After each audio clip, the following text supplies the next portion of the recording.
had to make a decision. It was either stay or grab a hold of this crazy idea that you just can't seem to get out of your head and just go for it. And I decided to go for it.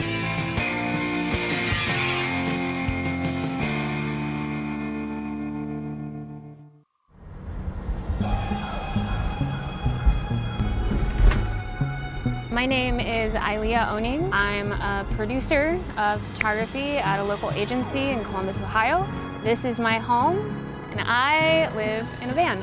Ilea has been living in her van since May 2017.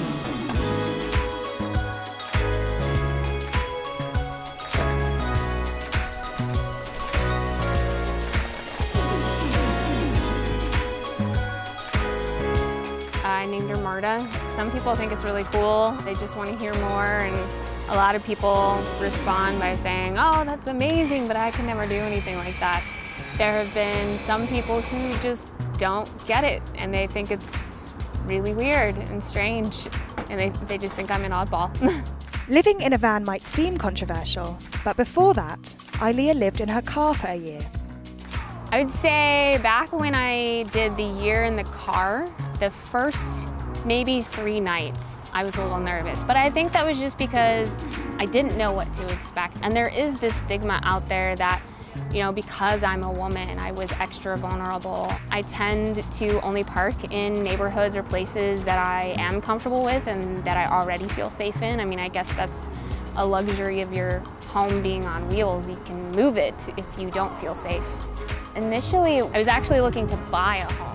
I was renting, and I was renting at a really high rate just because of the current state of economics and what millennials are up against. I didn't have the ability to build capital or a down payment to purchase a home very quickly. So I started researching tiny homes, and then that led to researching minimalism, and I realized, oh, I can save a whole lot of money.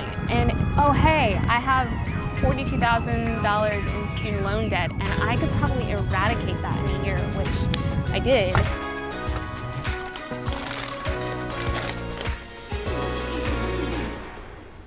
So continuing the build out, eventually we're going to be building a closet here, floor to ceiling. There'll be room for hanging clothes and then a few drawers for folded clothes as well. The really exciting part is next to that is going to be a full shower and toilet. So we will have running water in here. There will be hot water and cold water.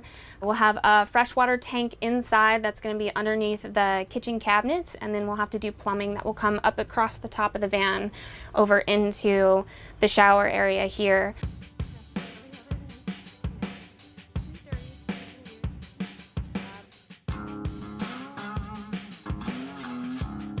I drastically underestimated how much time and energy goes into something like this. I thought it would take 3 months. So far, it's taken 7 months, so like maybe another year, a little less hopefully, to finish her. I bought the van for about 10 grand. I would say thus far, I've spent about 7 grand on the build out. There have been a couple repairs that were probably about 2 grand. And then to finish the build out, I would say I'm gonna have to spend maybe another 3 or 4 grand. The beginning of this project, it was still just me and my dog. Now it's me, Brian, my dog, and his cat.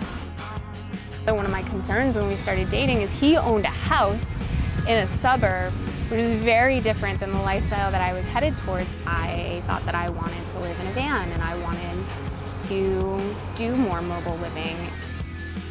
I think I dismissed it at first. I mean, she's a very outgoing girl, very busy, always has something going on. I knew it was something she had interested in. I think I got a text at work one day that said, "Hey, I'm flying down to Florida to pick up a van." And I'm just like, wow, really? Okay, so this is happening. But once she got it back and slowly started including me in the build, I took a bigger interest in it. So now it's more or less gone from her dream to becoming kind of our dream. I think it's been good for our relationship. It's proven that in our relationship we're great at teamwork, also and great partners. I don't know that I ever see myself going back to traditional housing. I just think that there's a better way to do housing in general. I don't need a house. I don't need something that big. I don't need a mortgage that eats up most of my, monthly income. There are plenty of people who do. Minimalism is about living just off of what you need. So a family of 6 needs more than a van. But yeah, I think that's the motivation for me. I realized a lot of things that came along with having an apartment or owning a home that I just didn't have to deal with anymore, that gave me more time to spend it where I wanted to spend it. The worst things about living in the van? I don't know that there are any worse things.